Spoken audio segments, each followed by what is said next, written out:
Venezuela کے صدر Nicolas Maduro اور ان کی اہلیہ کو مینہٹن کے بروکلن حراستی مرکز منتقل کر دیا گیا۔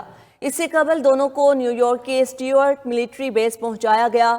دونوں کو سخت سیکیورٹی میں خصوصی طیارے سے اتارا گیا۔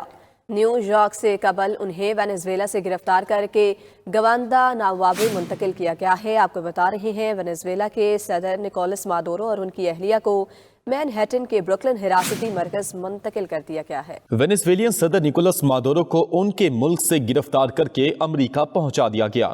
خصوصی طیارے سے انہیں اور ان کی اہلیہ کو نیو یارک لے جایا گیا۔ اس سے قبل دونوں کو وینزویلا سے کیوبا میں گوانتانامو بے منتقل کیا گیا، جہاں سے پھر نیو یارک لے جایا گیا۔ ملٹری ایئر بیس پر سیکیورٹی کے سخت انتظامات کیے گئے۔ نکولس مادورو کو بھی سخت سیکیورٹی میں طیارے سے باہر لایا گیا۔ ان پر کپڑا ڈال کر انہیں طیارے سے گاڑی میں منتقل کیا گیا۔ اس موقع پر ملٹری ایئر بیس پر لائٹس بند کر کے مکمل اندھیرا کر دیا گیا۔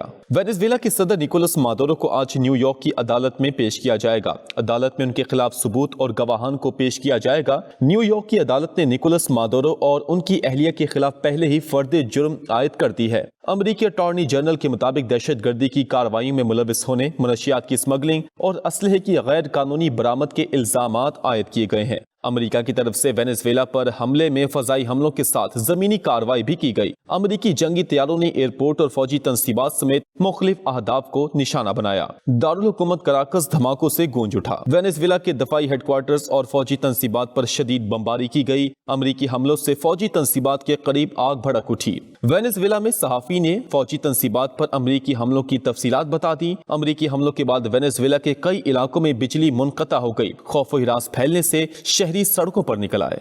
وینزویلا کے صدر نکولس مادورو اور ان کی اہلیہ کو مینہٹن کے بروکلن حراستی مرکز منتقل کر دیا گیا۔ اس سے قبل دونوں کو نیو یارک کے اسٹیورٹ ملٹری بیس پہنچایا گیا۔ دونوں کو سخت سیکیورٹی میں خصوصی طیارے سے اتارا گیا۔ نیو یارک سے قبل انہیں وینزویلا سے گرفتار کر کے گواندا ناوابی منتقل کیا گیا ہے۔ آپ کو بتا رہے ہیں وینزویلا کے صدر نکولس مادورو اور ان کی اہلیہ کو مینہٹن کے بروکلن حراستی مرکز منتقل کر دیا گیا ہے۔ وینزویلین صدر نکولس مادورو کو ان کے ملک سے گرفتار کر کے امریکہ پہنچا دیا گیا۔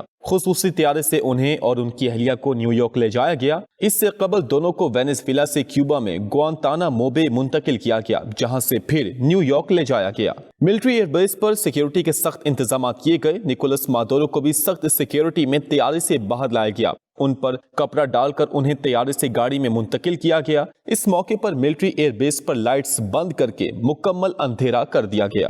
وینزویلا کے صدر نکولس مادورو کو آج نیو یارک کی عدالت میں پیش کیا جائے گا۔ عدالت میں ان کے خلاف ثبوت اور گواہان کو پیش کیا جائے گا۔ نیو یارک کی عدالت نے نکولس مادورو اور ان کی اہلیہ کے خلاف پہلے ہی فرد جرم عائد کر دی ہے۔ امریکی اٹارنی جنرل کے مطابق دہشت گردی کی کارروائیوں میں ملوث ہونے، منشیات کی اسمگلنگ اور اسلحے کی غیر قانونی برآمد کے الزامات عائد کیے گئے ہیں۔ امریکہ کی طرف سے وینزویلا پر حملے میں فضائی حملوں کے ساتھ زمینی کارروائی بھی کی گئی۔ امریکی جنگی طیاروں نے ایئرپورٹ اور فوجی تنصیبات سمیت مختلف اہداف کو نشانہ بنایا۔ دارالحکومت کراکس دھماکوں سے گونج اٹھا۔ وینزویلا کے دفاعی ہیڈ کوارٹرز اور فوجی تنصیبات پر شدید بمباری کی گئی۔ امریکی حملوں سے فوجی تنصیبات کے قریب آگ بھڑک اٹھی۔ وینزویلا میں صحافی نے فوجی تنصیبات پر امریکی حملوں کی تفصیلات بتا دی۔ امریکی حملوں کے بعد وینزویلا کے کئی علاقوں میں بجلی منقطع ہو گئی۔ خوف و ہراس پھیلنے سے شہری سڑکوں پر نکل آئے۔